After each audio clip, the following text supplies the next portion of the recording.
नमस्कार दोस्तों, एक बार पुनः इस वीडियो में हम लाभ और हानि से संबंधित प्रश्न को लेकर के हाजिर हुए और हम इस देखेंगे कि इस लाभ और हानि के सवाल को कैसे हम चुटकियों में हल कर सकते हैं। तो हमारा सवाल है, एक व्यक्ति ने एक कुर्सी 720 रुपये में बेची तो उसे 25% की हानि होती है। 25% के लाभ कमाने हेतु कुर्सी का विक्रय मूल्य क्या होगा? यदि वस्तु को 25% की हानि पर बेची जाती है तो 720 रुपये की बिकती है। यदि उसे 25% लाभ पर बेचा जाए तो वस्तु का विक्रय मूल्य क्या होगा? इसमें हमें यह ध्यान रखना है कि 25% हानि फिर 25% लाभ। यदि हम दोस्तों मान लें कि वस्तु का क्रय मूल्य 100 रुपया है,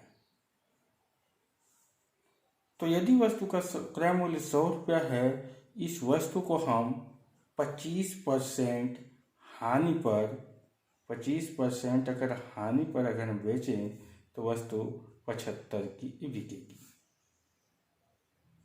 यदि इसी वस्तु को 25% लाभ पर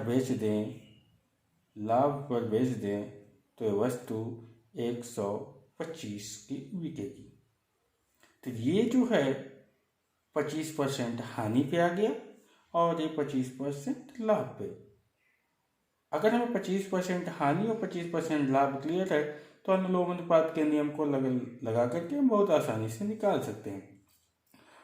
25% हानि पर वस्तु का अगर हम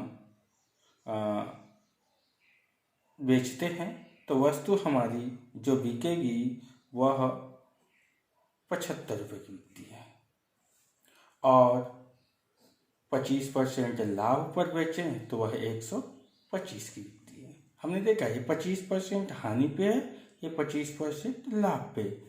तो इसमें पुनः दिया हुआ है वस्तु को 25% हानि पर 720 को बेचा जाता है तो लाभ पर कितने की बिकेगी। अब यहाँ पे हमने 25% लाभ नीचे रखा तो इसमें भी 25% लाभ नीचे ही रखे हमने।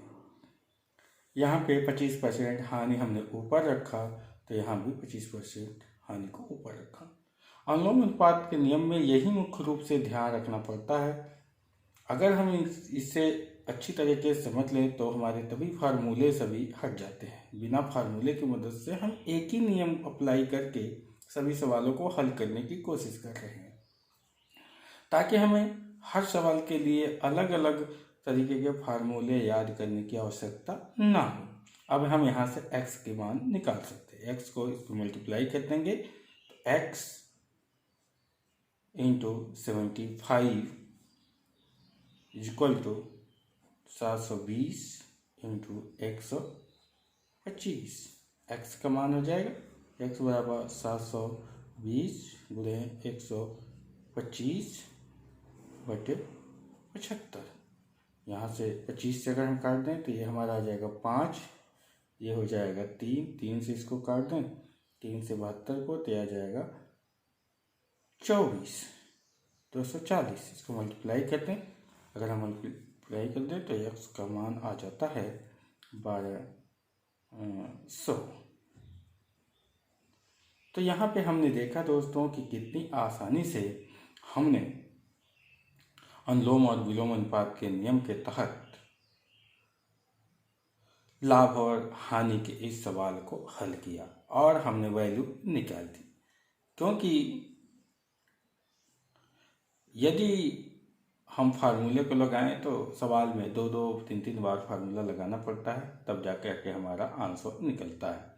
परंतु इस तरीके सॉल्व करने के लिए दोस्तों पहले कंसेप्ट को अच्छे से समझना पड़ेगा कि हानि क्या होती है, लाभ क्या होती है, तब उसके बाद हम ये नियम लागू कर सकते हैं। धन्यवाद दोस्तों।